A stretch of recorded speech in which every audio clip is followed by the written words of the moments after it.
Here are 4 perspectives, all right? And this is related to the balanced scorecard, all right, which we'll talk about a little later towards the end of our talk today.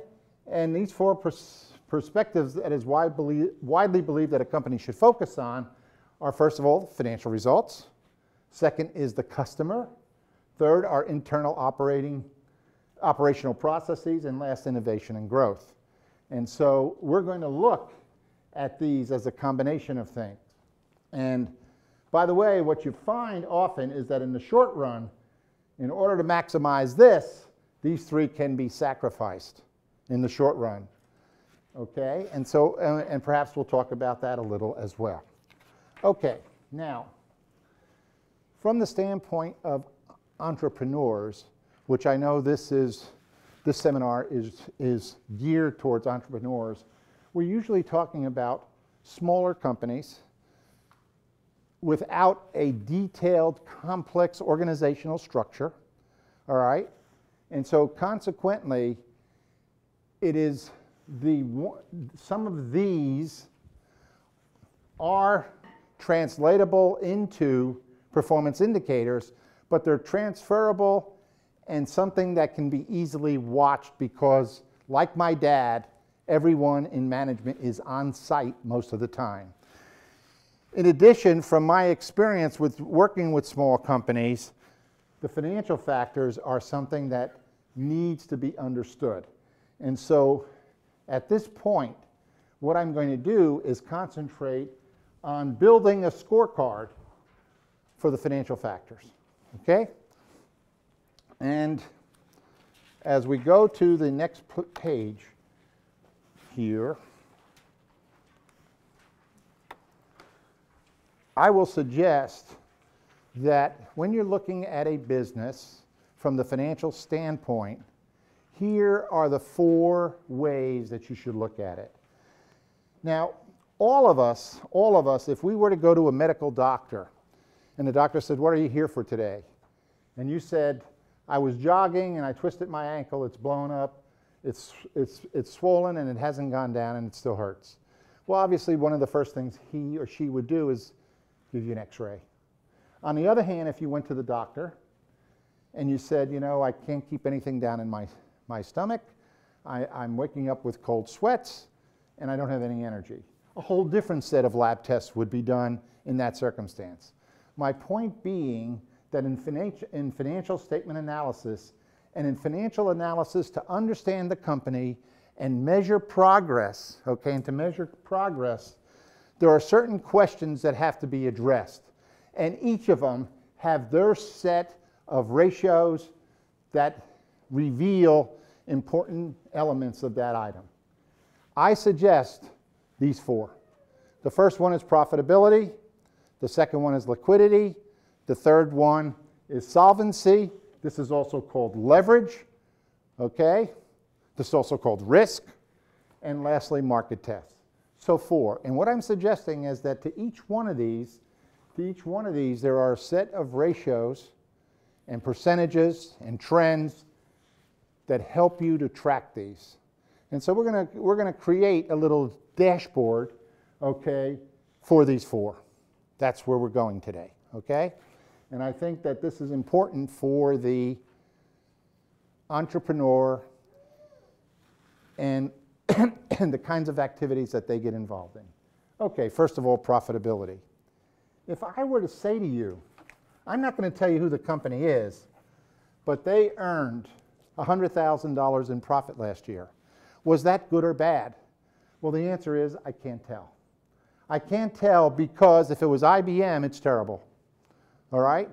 If on the other hand it was the corner frozen yogurt store, it might be beyond their wildest dreams in terms of what was achieved. And so consequently, income has to be compared to something. And there are 3 major rates of return. Rate of return on sales, rate of return on assets, rate of return on owner's equity. And it's beyond the scope of what we're going to cover today, but there are ways with other ratios to relate all of those. And in finance courses, they would do that almost in the first 2 or 3 class sessions. Okay? Now, when we talk about a rate of return, here's what we mean. A rate of return is income divided by something times 100. That's what it is. So rate of return on sales, income divided by sales times 100. Assets, income divided by assets. Rate of return on ishkabibble, income divided by ishkabibble times 100. Okay? And what I tell students, this one I expect you to know. All right? I expect you to know this ratio.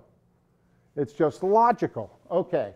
So I believe that here, what you have to focus on in terms of measuring profitability in a company is rates of return and sales and profitability.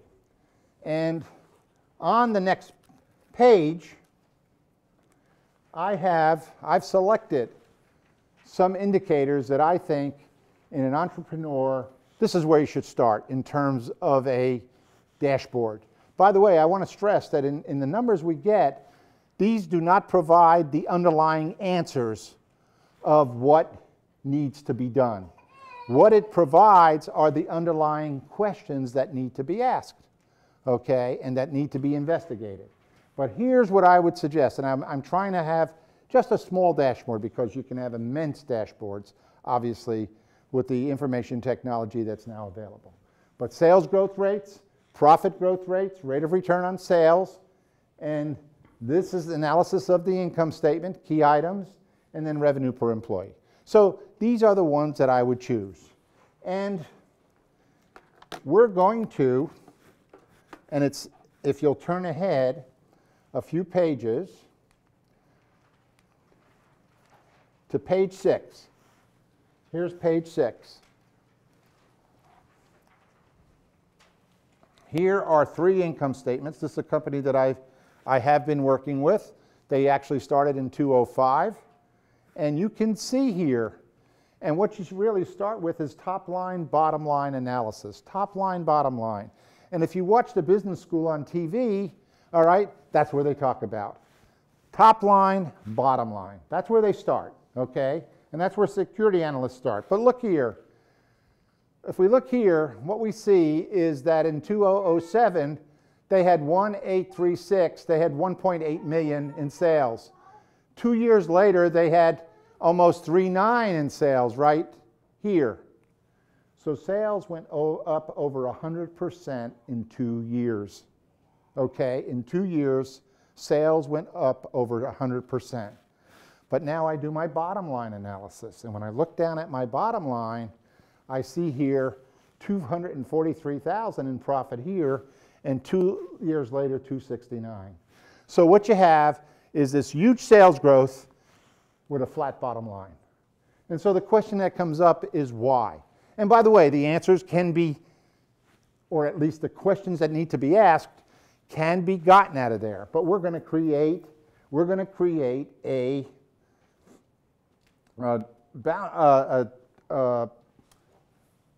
matrix of all of this data, okay, of our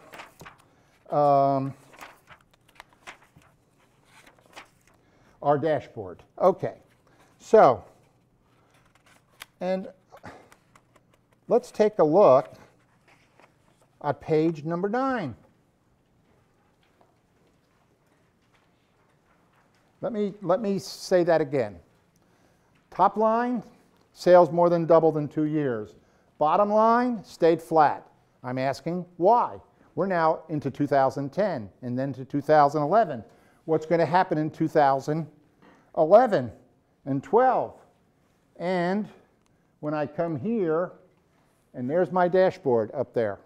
There's the items that I selected excluding revenue per employee. Okay, look at the sales growth rates, and we'll look right here. Look right here in this column. This is the 2 years right here. Sales went up 112% in 2 years.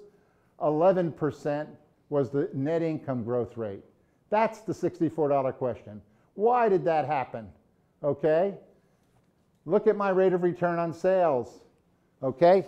Income divided by sales. Here it was. Sorry.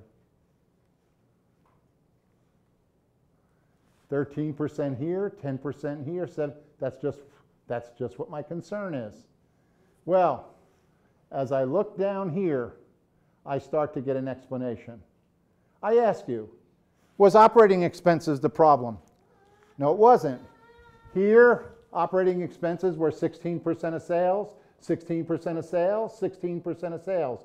Gross profit, on the other hand, went from 37% down to 29% in 2 years, 8 percentage points. Now let me say what that means. That means that every $100 of sales back in 2007, sales less cost of goods, they ended up with $37 to take care of everything else.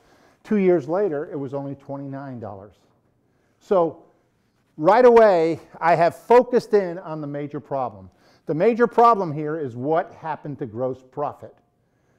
It doesn't answer why, but I know that some possibilities are what?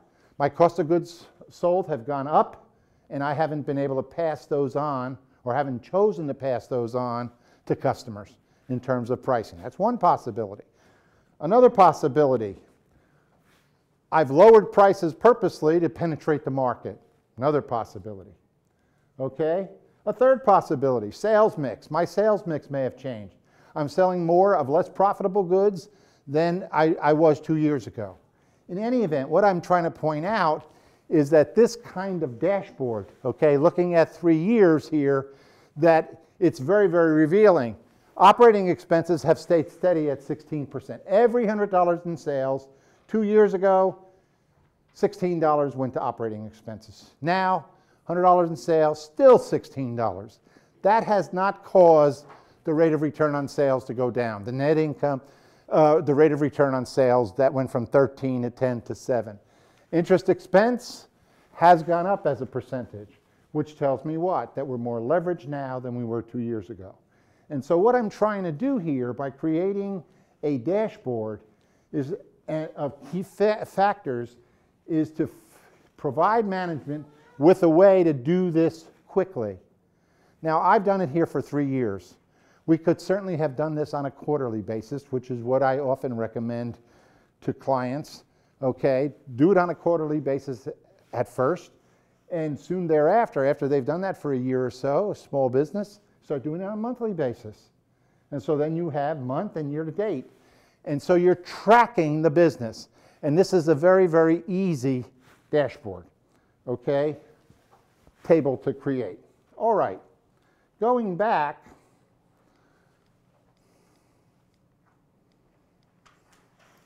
we now come to the second issue, liquidity. All right, liquidity. The question with liquidity is quite simple. It is a short-term orientation, and what you are asking is, can we pay our bills on time?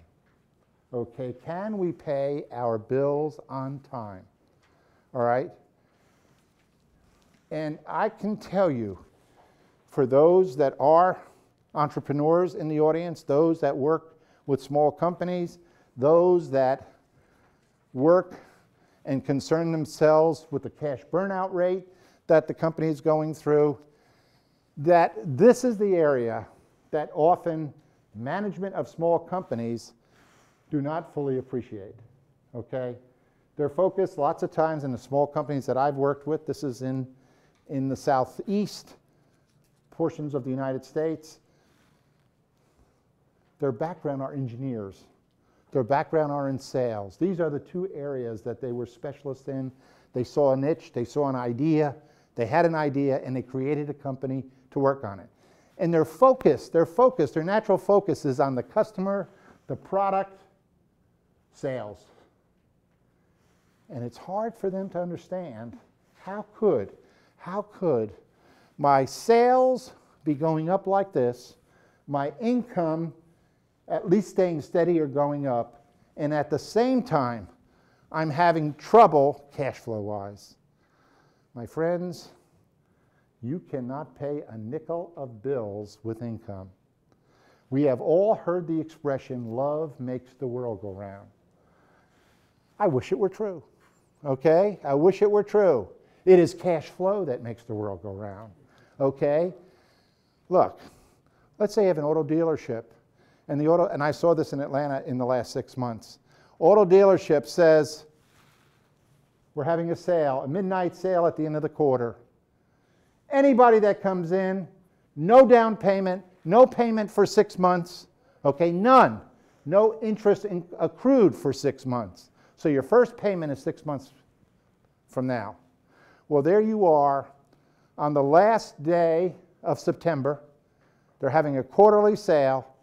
You go in and you buy this car for $35,000 and you drive off the lot without putting up a penny. Well, as you drive down that driveway, the accountant says what? It counts as revenue now. So sales occur as you perform the service or provide the product, as probably all of you know. It doesn't happen when the cash comes in or out. And that's hard to understand sometimes or to appreciate. And so what you see here is you've got to keep track of receivables, inventories, and payables, okay?